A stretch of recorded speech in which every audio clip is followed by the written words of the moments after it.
You have some new faces on the roster, including Ryan Anderson and Grant Ford from Nevada. Now, they're both very young, but they bring some depth and versatility to the mound. How's that going to help your standings early on? It's not only a special night for the players, but a special night for the community as you honor Mario Miller, an athlete and student here that you lost all too soon. What are you doing to pay tribute to him this evening? It's also a difficult start to your season as you take on the defending state champs, the Caledonia Warriors. How have you worked to ensure that your players are ready for kickoff? They start by placing their dominant foot in the hack, which is like a starting block.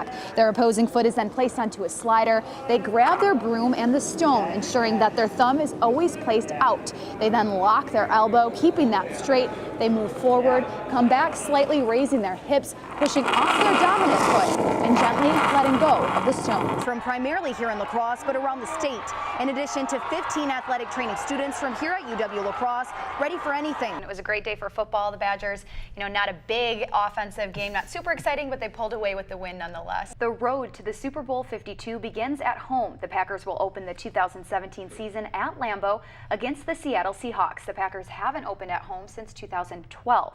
That's a 3:25 game on Sunday, September 10th. More often than not, the team that wins Game 3 in the NBA playoffs advances to the next round. That's good news for the Milwaukee Bucks. Yeah, the Bucks have once again taken the lead in their first-round playoff series with the Toronto Raptors. Last night, they actually made it look kind of easy. And unlike the first two games, Game 3 was an absolute blowout. 104-77 the final. Bucks lead the series 2-1. Game 4 is Saturday afternoon. For the Central Red Raiders boys basketball team, it's a second trip to state. As a school, teams have appeared at the state tournament in Madison 16 times. But the players know just how special the opportunity is.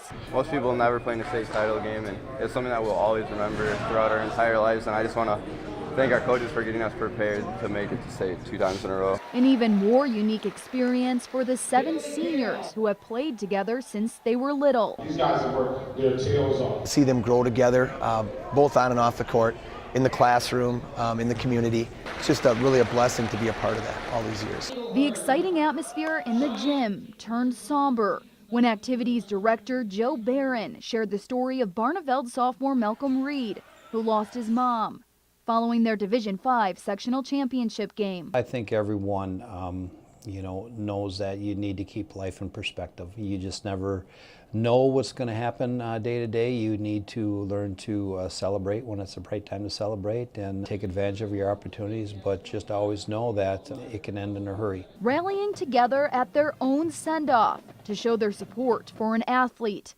team, and community in mourning. Collecting more than $1,700 as part of a Miracle Minute. It feels really good because obviously he's worked hard too. He made it all the way to state, and for that to happen right after his game, it's really hard, and I can't even imagine. Knowing his mother, she would say, you get your butt out there and play. Proving that compassion in action is much bigger than the game. In La Crosse, Tiana Vanderheide, WXOW News 19. Steve Hull graduated from Logan High School back in 1968, attending UW La Crosse for a period of time before enlisting in the Navy, eventually obtaining his degree in mathematics. Now he's reflecting on a more than 30-year career, finishing doing what he loves in the same place his story began. Born and raised on the north side, he always dreamt of working at Logan High School. I coached and taught mathematics, and just really loved the subject, loved the challenges that it presented. I thought I could make a difference with kids because so many kids struggle with math. After serving as a coach and taking over the activities director position 13 years ago, it's clear Steve Hull's impact has reached much further than the classroom. You walk in the building, he's either, on the concession stand or in the gym or the field or a classroom. To him, he's just doing what he loves. A lot of people probably don't know this, but I am fairly emotional. I mean, I tear up when I see some of the things that our kids do.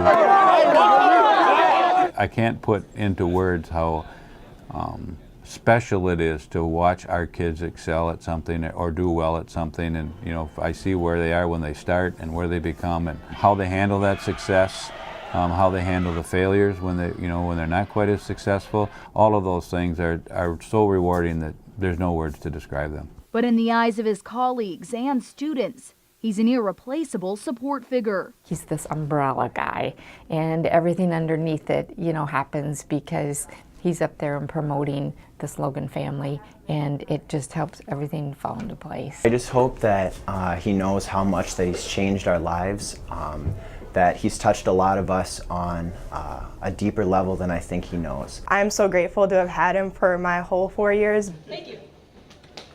It's going to be hard to replace Mr. Hull. He's definitely the heart and soul of Logan High School. Although June 30th will mark his last official day on the payroll, he reassures everyone he's not going anywhere. It is an awesome day to be around here. Hull says his wife has given him a honey to-do list that's not a piece of paper, but rather a notebook. This being the first time in more than 50 years he's not been employed. There's a lot of tasks to do around the house, but don't worry, he'll be back volunteering at games and even substitute teaching from time to time.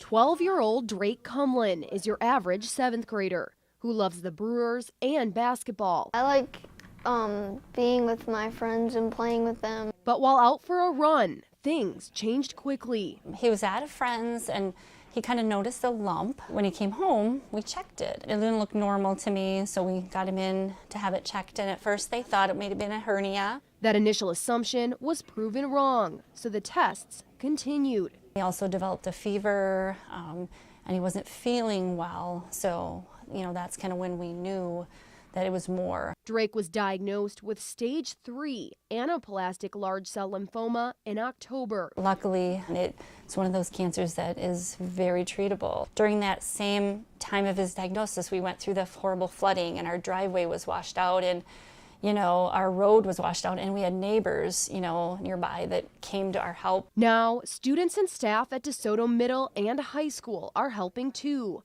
selling t-shirts in Drake's honor and missing number 41 on the court. It's a small community. Everybody knows everybody and everybody pitches in. They know what you need. A lot of people are praying for you and sending you cards and stuff, so it's nice that people care. Drake is in remission and still has a few chemotherapy treatments left to complete, but he's eager to step up to the plate of his first love this spring. In La Crosse, Tiana Vanderhei, News 19.